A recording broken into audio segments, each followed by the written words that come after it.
మరొక 2:30 గంటల్లోపు mega mass hysteria మన ముందుకైతే రాబోతుంది. సోషల్ మీడియా తగలబడిపోద్ది. అక్షరాల 3 నిమిషాల 4 సెకండ్ల mass mega power star madness అయితే మనమైతే చూడబోతున్నాం. అది పెద్ద సినిమా ట్రైలర్ యొక్క లెంత్ అనమాట.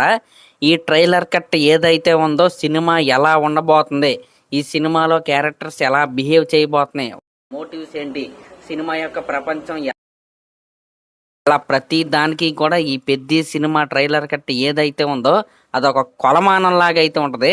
కాబట్టి ఈ ట్రైలర్ కట్ ఏదైతే ఉందో చాలా అంటే చాలా ఇంపార్టెంట్ సిగ్మెంట్ ఇది. ఈ సినిమా విషయంలో ఖచ్చితంగా అవుట్ ఆఫ్ ద పార్క్ అయితే వీళ్ళైతే కొడతారు. అది ఏఆర్ రెహమాన్ గారి బీజిఎం కావచ్చు, రామ్ చరణ్ గారి షార్ట్స్ కావచ్చు, ఆ కట్స్ కావచ్చు, ఇలా ప్రతిదీ కూడా ట్రైలర్లో అయితే అదిరిపోబోతుంది. అయితే ట్రైలర్ కట్ ఈవెంట్ 3ంటికి అయితే స్టార్ట్ అయింది. కానీ ట్రైలర్ రిలీజ్ అయ్యే టైం అనేది ఎప్పటివరకు అయితే చెప్పలేదు.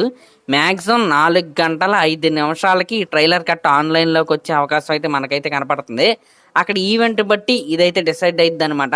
అయితే వాళ్ళకి ఇక్కడ రెండో ఒకేసారి వదులుతారా అసలు ఏంటనేది మనం, కానీ యాజ్ ఆఫ్ నౌ ప్రజెంట్ 4 గంటల 5 నిమిషాలకి డిజిటల్లీ అంటే యూట్యూబ్లోకి రిలీజ్ చేస్తారు అనే ఇన్ఫో అయితే మనకైతే వచ్చింది. కాబట్టి వెయిట్ చేసి అయితే చూద్దాం. 3 గంటలకైతే ట్రైలర్ అయితే రిలీజ్ అవ్వదు. మ్యాక్సిమం 4 తర్వాతే ట్రైలర్ కట్ అయితే రిలీజ్ అయ్యింది. మరి అదన్నమాట matter. Mega power star Ram Charan గారి ఫ్యాన్స్ అందరూ రెడీ అయిపోండి. గేమ్ చేంజర్ సినిమా ఫెయిల్యూర్ తర్వాత కంబ్యాక్ కోసం ఫ్యాన్స్ అందరూ చాలా అంటే చాలా ఎగరికైతే వెయిట్ చేస్తున్నారు. ఖచ్చితంగా ఈ పెద్ద సినిమాతో కుంభస్థలం బద్దలు కొడతాడు.